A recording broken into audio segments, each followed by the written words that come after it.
Hello everyone. Last class में हमने जाना था कि characteristics of the living organism में कौन कौन सी करेक्टरिस्टिक हैं, कौन कौन सी प्रॉपर्टीज़ होती हैं। अब इस क्लास में हम जानेंगे how originate of the life on earth. Okay, now here I will discuss about the diverse force of the ecosystem.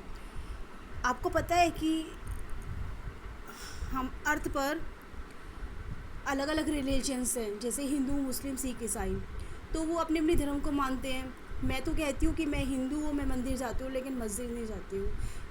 अगर आप किसी बर्ड्स या एनिमल से जाकर पूछिए आप कौन से धर्म को मानते हो, पूछिए जाकर, तो क्या बोलेंगे वो कहते हैं कि भाई हम नहीं मानते किसी धर्म को।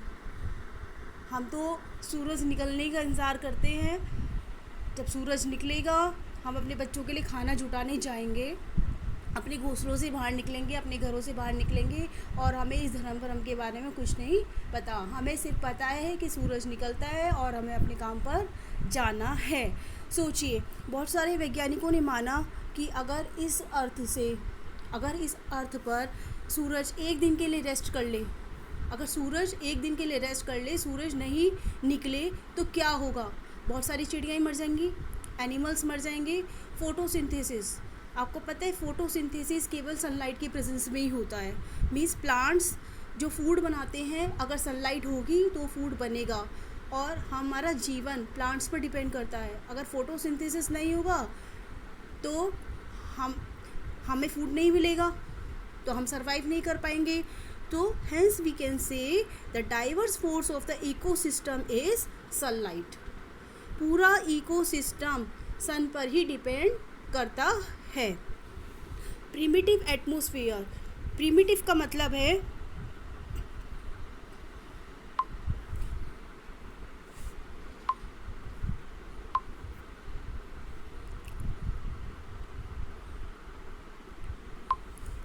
Primitive atmosphere. प्रिमिटिव का मतलब है पुराना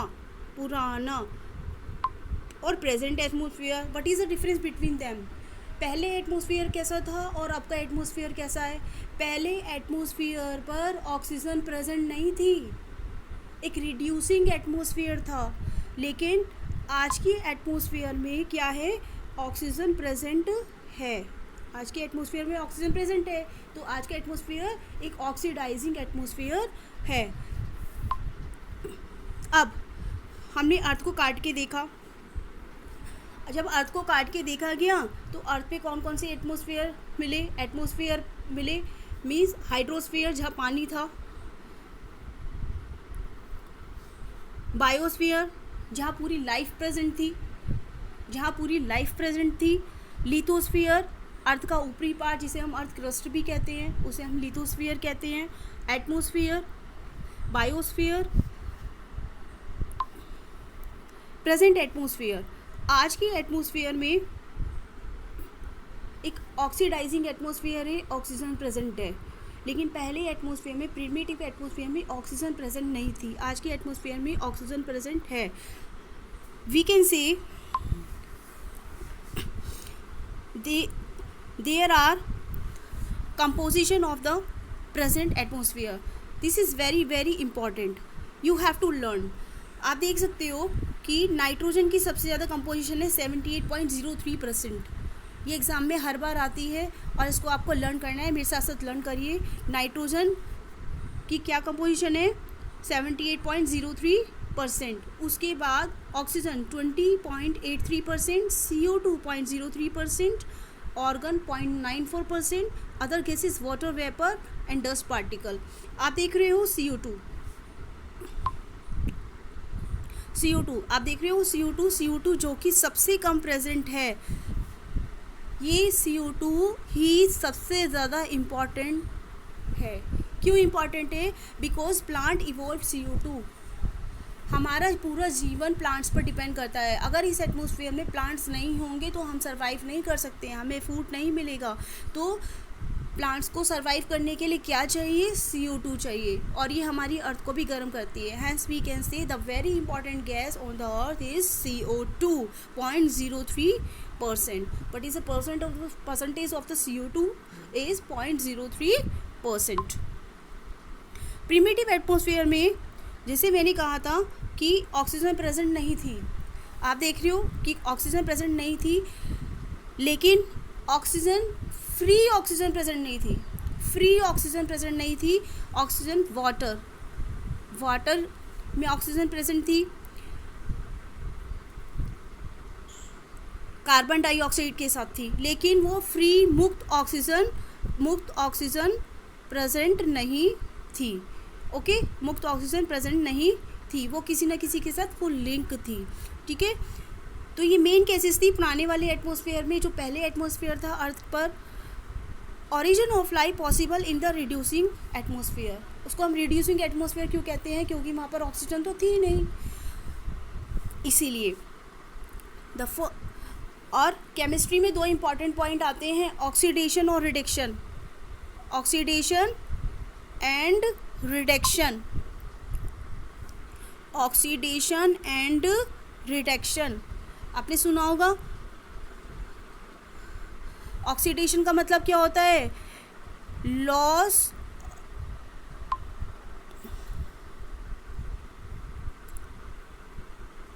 oxidation means loss of electron, and the reduction means gain of electron।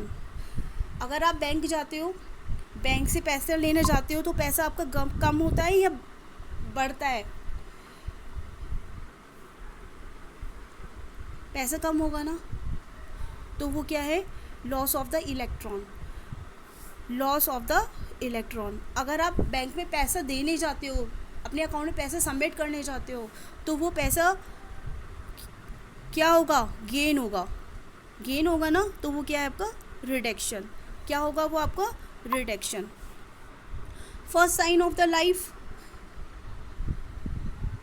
सबसे पहले जब इस अर्थ पर पानी रुका, पहले क्या था कि अर्थ एक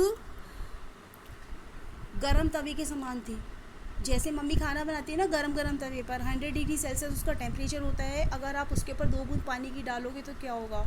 वो 2 बूंद उस तवे पर डांस करने लगेंगी और थोड़ी देर में वो गायब हो जाएंगी। ऐसे ही होगा। तो ऐसे ही इस अर्थ का टेम्परेचर था 100 डिग्री सेल्सियस। इस अर्थ पर पानी नहीं रुकता था।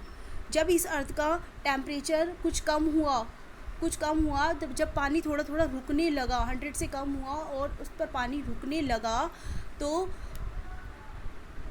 उसका वो अर्थ एक गर्म सूप के समान था। मीन्स उबला हुआ पानी था, उसमें ही सारी रिएक्शंस होती थी। तो वाटर, केमिस्ट्री में भी सारी केमिकल रिएक्शंस किसके थ्रू होती हैं? वाटर के थ्रू होती है। Water is the originate of the life. सबसे ज़्यादा लाइफ किस में संभव है? वाटर में। There is no life on moon because there is no water. Oxygen was absent in the atmosphere at the time of the origin of the life. ऑक्सीजन नहीं थी प्रीमिटिव एटमोसफियर में। ओके, तो सबसे पहले first sign of the life क्या था? DNA और आरएनए।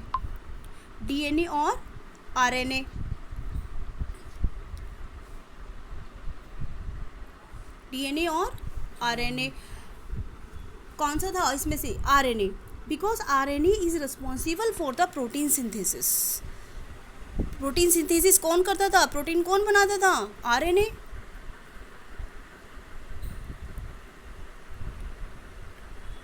प्रोटीन किसने बनाया? आरएनए। तो डीएनए और आरएनए में कौन सा इंपॉर्टेंट है? RNA having the catalytic power. सबसे ज़्यादा रिएक्शंस किस में होती थी? आरएनए में, क्योंकि आरएनए ही प्रोटीन सिंथेसिस बनाता था। अब जब अर्थ पर बहुत सारी रिएक्शन होनी शुरू हो गई, गर्म सूप के समान था, इलेक्ट्रिक शॉक था, वॉल्केनोज था, यूवी रेस, कॉस्मिक रेस थी, ओजोन नहीं था। ओके, वाटर इवेपोरेशन हुआ। जैसे मैंने कहा था कि तो थोड़ा सा पानी डाल देने पर वो इवेपोरेट हो जाता है, तो ऐसे ही था पहले प्रीमिटिव एटमॉस्फेयर। वाटर इवेपोरेशन थी, पानी ठंडा हो गया। पानी ठंडा होने से क्या हुआ? रेन शुरू हो गई तो धरती पे पानी इकट्ठा हो गया, अर्थ पे पानी इकट्ठा हो गया, तो बहुत सारे मॉलिक्यूल्स बनने लगे। अमीनो एसिड्स बनने लगे, प्रोटीन्स बनने लगे, न्यूक्लिक एसिड्स बनने लगे। इस थ्योरी को किसने दिया था? ओपेरेन एंड हेल्डन ने। और इसको किसने प्रूफ किया था? मिलर। अपने एक्सपेरिमेंट में इसने प्रूफ किया था। The very important gases in the primitive atmosphere, this is the important questions for the exam point of view. The name of the gases in the primitive atmosphere: methane, ammonia, water and hydrogen. There is not oxygen. And water vapor. Okay? Now, progeny. What is a progeny? Primitive or ancestral organism. अर्थ पर जब पानी रुका तो life originate हुई। Life originate होने से क्या होगा? पानी में केमिकल्स, बहुत सारे केमिकल्स से उनके बीच में लाइफ बनना शुरू हुई। वो जो लाइफ क्या थी? वो हेट्रोट्रॉफ्स। क्या बने थे वो? हेट्रोट्रॉफ्स। हेट्रोट्रॉफ मतलब ऐसी ऑर्गेनिजम्स जो केमिकल्स खाते हैं। ऐसी ऑर्गेनिजम्स जो केमिकल खाते हैं, ऑक्सीजन तो थी नहीं, तो वो बिना ऑक्सीजन के ग्रोथ करते थे। ऐसे ऑर्गेनिज्म जो विदाउट ऑक्सीजन रहते हैं उन्हें हम कहते हैं एनारोबिक। क्या कहते हैं उनको हम? Anaerobic organisms. Anaerobic organism can be survive in absence of oxygen. तो ये कीमो हेट्रोट्रॉफ थे। तो ऑटोट्रॉफ से पहले कौन आए थे? हेट्रोट्रॉफ्स आए थे ना। जब ये केमिकल खाना शुरू कर दिया, समुद्र का सारा केमिकल्स ख़त्म हो गया। अब इनको चिंता हो गई हमें खाना कहाँ से मिलेगा, तब ऑटोट्रॉफ्स आए। अब ऑटोट्रॉफ्स ने कहा कि भाई अगर हम खाना बनाएंगे, ऑटोट्रॉफ्स का मतलब होता है ऑटोट्रॉफ्स का मतलब होता है सेल्फ, ट्रॉफ्स का मतलब होता है न्यूट्रिशन, जो अपना खाना खुद बनाते हैं। ऑटोट्रॉफ्स ने कहा कि अगर हम खाना खुद बनाएंगे तो हम ऑक्सीजन भी निकालेंगे। लेकिन ऐसे ऑर्गेनिज्म जो ऑक्सीजन की एब्सेंस में ग्रो करते हैं, वो कहते हैं कि हमें तो ऑक्सीजन चाहिए ही नहीं। तो क्या हुआ? कुछ एनारोबिक ऑर्गेनिज्म तो सरवाइव कर गए और कुछ किल हो गए। Okay, now stromatolites. अब प्रोकैरियोटिक सेल आई। प्रोकैरियोटिक सेल मतलब कीटाणु, बैक्टीरिया को बोलते हैं प्रोकैरियोट्स। प्रो मीन्स पुराना। कैरियोट मीन्स न्यूक्लियस, मतलब जिसमें न्यूक्लियस था ही नहीं, कोई सेल नहीं थी। तो ऐसे कीटाणु आए, ऐसे बैक्टीरिया आए। उसके बाद